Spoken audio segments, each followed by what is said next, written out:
Hello and welcome back to Euro Football Daily, where today we're looking at 10 players who probably shouldn't have returned to their old club. 10. Cesc Fabregas. Barcelona's charm offensive to bring back former trainee Cesc Fabregas was long and controversial.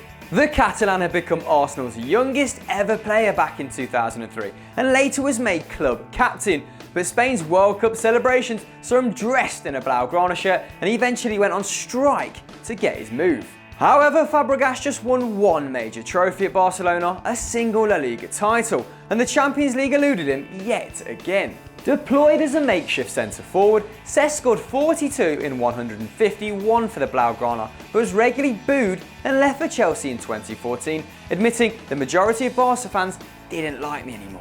Cesc had angled for a move back to Arsenal, but on the blue side of London, he won the Premier League in his more favoured midfield role.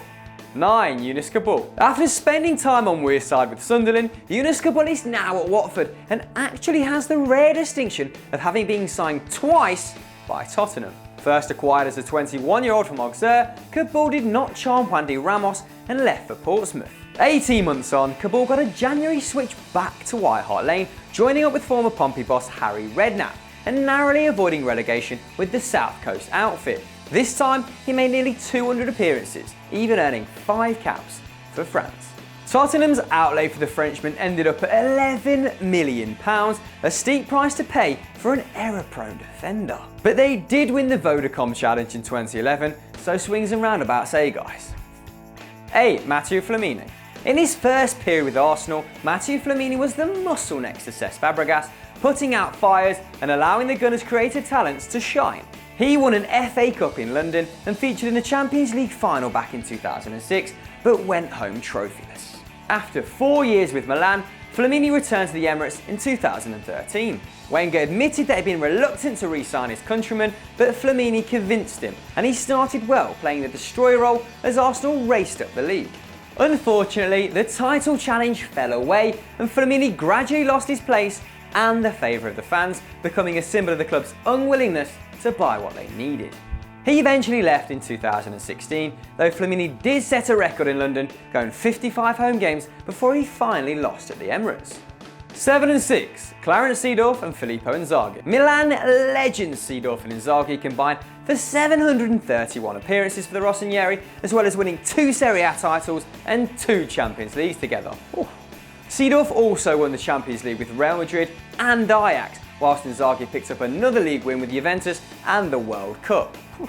But Seedorf's managerial spell at Milan was characterised by inconsistency, with 11 wins and 9 losses in just 22 games, taking the club to a disappointing 8th place finish. The Dutchman was sacked and replaced by Inzaghi, who had been in charge of Milan's Primavera, the youth team. Inzaghi, who'd been hyped up as Milan's next great manager, lasted nearly twice as long as Seedorf, but fared even worse, clocking up a 35% win rate with 14 victories, 13 draws and 13 losses. And Serie A is a harsh place for managers, with Super Pippo receiving his P45 after just 1 year in charge. Both Inzaghi and Seedorf remain in Milan's Hall of Fame, with the Italian since taking charge of 3rd tier Venezia, while Seedorf got sacked yet again, this time by 2nd division Chinese side Shenzhen. 5. Rafael van der Vaart. With a Dutch father and a Spanish mother, Rafa van der Vaart was destined to be a footballer, and after breaking through at Ajax, he made a surprise switch to Hamburg, rejecting the attentions of Milan. The Dutchman finished his first campaign as Hamburg's top scorer, taking the team to a 3rd place finish in the table, and he was named captain the following year. Real Madrid took notice, and Van der Vaart moved to Spain, where he only won the Supercopa. After a stint with Spurs and 109 international caps, Van der Vaart finally returned to North Germany, citing his need to be close to his wife's work. However, the couple separated when Van der Vaart confessed to hitting her, ensuring that the club hero ended his career a villain. 4. Kenny Dalglish. Kenny Dalglish had been at Liverpool for 8 years in 1985, winning 5 titles and a monstrous 3 European Cups. But after the Hazel Stadium disaster, coach Joe Fagan resigned and the Scotsman took over as player-manager. He won the double in his first campaign in charge and picked up the Manager of the Year award 3 times before resigning in 1991. Fast forward 20 years and Dalglish was back in the hot seat, taking over from the hapless Roy Hodgson. A quite frankly ridiculous 35 million was spunked on Andy Carroll, whilst Luis Suarez was bought for a bargain 23 million. And King Kenny took the Reds for their first silverware in 6 years in the 2012 League Cup. However, Dalglish ended up finishing 8th in the league, the club's lowest finish since 1994, and he was sacked after 16 months back at Anfield. Still a Liverpool legend, Kenny didn't deserve the hassle.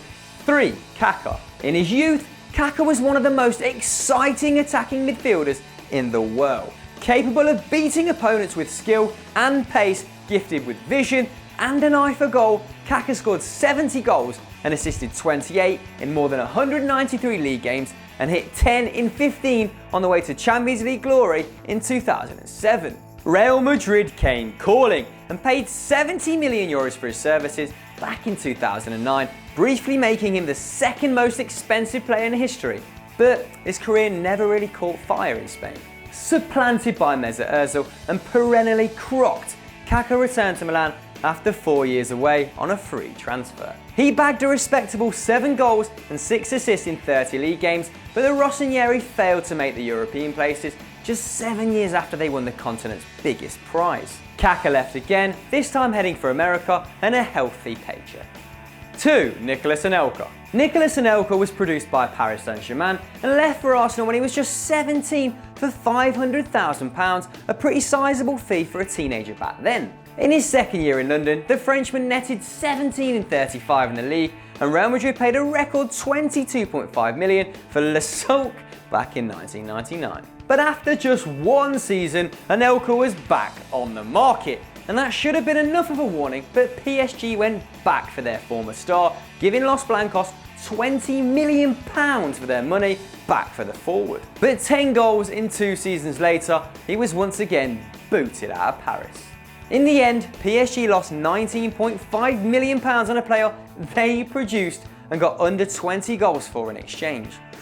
Ouch. 1. Alan Shearer. One of the greatest goal scorers of the last 30 years, it's hard to overrate Alan Shearer as a player. The Geordie was a brilliant striker, netting 206 goals in 405 games for Newcastle after winning the title with Blackburn Rovers. But when the Magpies found themselves threatened with relegation back in 2009, Shearer foolishly agreed to return as manager for the final 8 games of the season.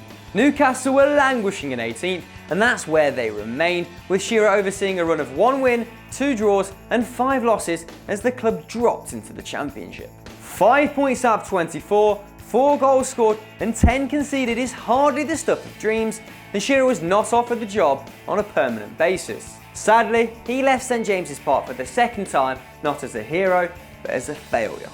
So that was our top 10 heroes who should not have returned, guys. Have we missed anyone out? Let us know in the comments below. And if you enjoyed this video, why don't you watch last week's Stat Wars? And as ever, don't forget to like and subscribe.